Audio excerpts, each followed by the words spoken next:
kita hari ini masih menunggu persyaratan pencalonan.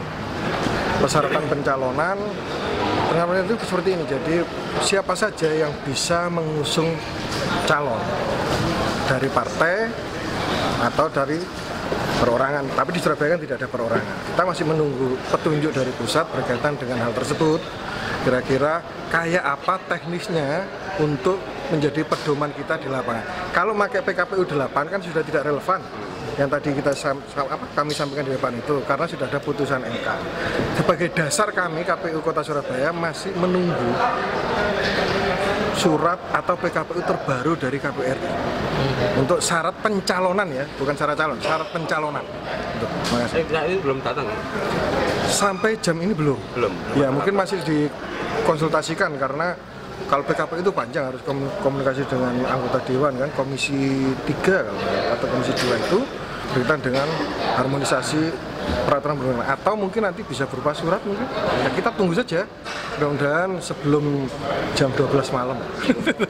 Kan ini sudah dipastikan hari ini, Pak, ya? Mudah-mudahan hari ini. Karena tahapan kan tadi saya sampaikan, tahapan sangat kaku ini, nggak bisa digeser-geser. Tanggal 24 harus pengumuman. Tapi karena ada perubahan, mudah-mudahan secepatnya lah hari ini kita bisa menerima itu. Tapi apa ada kemungkinan tanggal pendaftaran itu bakal diundur? Sampai hari ini belum ada informasi. Belum ada informasi. Kalau dengan KPU yang baru nanti, Pak, itu ada hitungan 6,5%, Pak, itu dari apa, Pak? 6,5%. Itu tadi itu hitungan perkiraan, ya. Itu berdasarkan kalau kita memedomani putusan MK. Ya. Putusan MK yang terbaru nomor 60 itu tahun 2024 yang dimana membatalkan pasal 40 Undang-Undang Pilkada tahun 2016. Di situ MK membuat putusan baru. Isi di amar putusannya adalah jumlah DPT, berdasarkan jumlah DPT sekian-sekian untuk kota yang berpunya di bawah 2 juta sampai 1 juta. Di situ ada hitung-hitungannya. Berdasarkan itu, kalau kita memakai itu, tapi kan ini semuanya masih nunggu dulu dari KPU RI. Bisa mencalonkan nanti, itu artinya kan kemungkinan kalau memang ada yang banyak mencalonkan, kemungkinan akan ada seperti itu.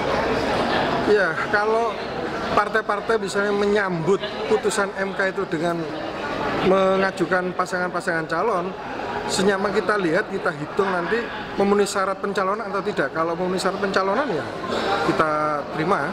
Betul. Yang penting kan syarat pencalonan dipenuhi terlebih dahulu. Tapi jangan difikirkan ya tentang jumlahnya apakah 6,5 atau 6,5 itu, karena kita masih menunggu petunjuk teknisnya. Itu masih ada aturan yang ya sebagai penjabaran putusan MK tersebut. Kan nggak bisa kita langsung eksekusi tanpa ada petunjuk lebih lanjut. Untuk dokumen pendaftaran organisasi pendidikan politik, partisipasi masyarakat, ketua divisi teknis penyelenggaraan, terus background yang pendaftaran pasangan calon wali kota dan wakil wali kota pada 2 teman-teman pewasan fotografi. Pada siang hari ini kita kembali bertemu calon wali kota Surabaya tahun 2024, di mana saya bersua dengan teman-teman media. Karena hari ini itu berkaitan dengan serangga kita dalam tanda petik belum menyampaikan atau membuat berganda agar bisa membuat pengumuman yang ideal. Tapi dinamika di luar yang dimana, tapi dampak dinamika itu membuat KPU harus tunduk. Kalau ini saya coba masuk dulu dari putusan MK ya, karena sekian banyak itu berkaitan dengan itu. Dulu di awal saya lupa pastikan berapa ada putusan MK. Awal pasal awal itu terhitung pada saat Kalau dengan KPU yang baru nanti, Pak, itu ada hitungan 6,5%, Pak, itu dari apa, Pak? 6,5%. Itu tadi itu hitungan perkiraan ya. Itu berdasarkan kalau kita memedomani putusan MK. Ya. Putusan MK yang terbaru nomor 60 itu tahun 2024 yang dimana membatalkan pasal 40 Undang-Undang Pilkada tahun 2016. Di situ MK membuat putusan baru. Isi di amar putusannya adalah jumlah DPT berdasarkan jumlah DPT sekian-sekian untuk kota yang berpunya di bawah 2 juta sampai 1 juta. Di situ ada hitung-hitungannya. Berdasarkan itu, kalau kita memakai itu, tapi kan ini semuanya masih nunggu dulu dari KPU RI. Bisa mencalonkan nanti.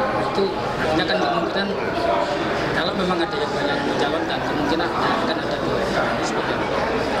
Ya, kalau partai-partai misalnya menyambut putusan MK itu dengan mengajukan pasangan-pasangan calon, senyaman kita lihat, kita hitung nanti memenuhi syarat pencalonan atau tidak. Kalau memenuhi syarat pencalonan ya kita terima. Betul. Yang penting kan syarat pencalonan dipenuhi terlebih dahulu. Tapi jangan difikirkan ya tentang jumlahnya apakah 6,5 atau 6,5 itu atau, karena kita masih menunggu petunjuk teknisnya. Ini masih ada aturan yang ya sebagai penjabaran putusan MK tersebut kan nggak bisa kita langsung eksekusi tanpa ada petunjuk lebih lanjut. Untuk dokumen pendaftaran organisasi pendidikan politik, partisipasi masyarakat, ketua divisi teknis penyelenggaraan, Gus Bakronadi yang insya pasangan calon wali kota dan wakil wali kota pada dua teman-teman pewakas fotografi. Pada siang hari ini kita kembali bertemu kami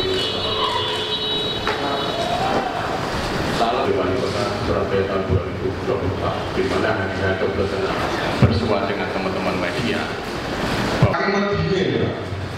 Karena hari ini itu berkaitan dengan serangga kita dalam tanda petik belum menyampaikan atau membuat berganda agar bisa membuat pengumuman yang ideal. Tapi dinamika di luar yang dimana, tapi dampak dinamika itu membuat KPU harus tunduk. Kalau ini saya coba masuk dulu dari putusan MK ya, karena sekian banyak itu berkenaan dengan itu. Dulu di awal saya lupa pastikan berapa ada putusan MK. Awal pasal itu terhitung pada saat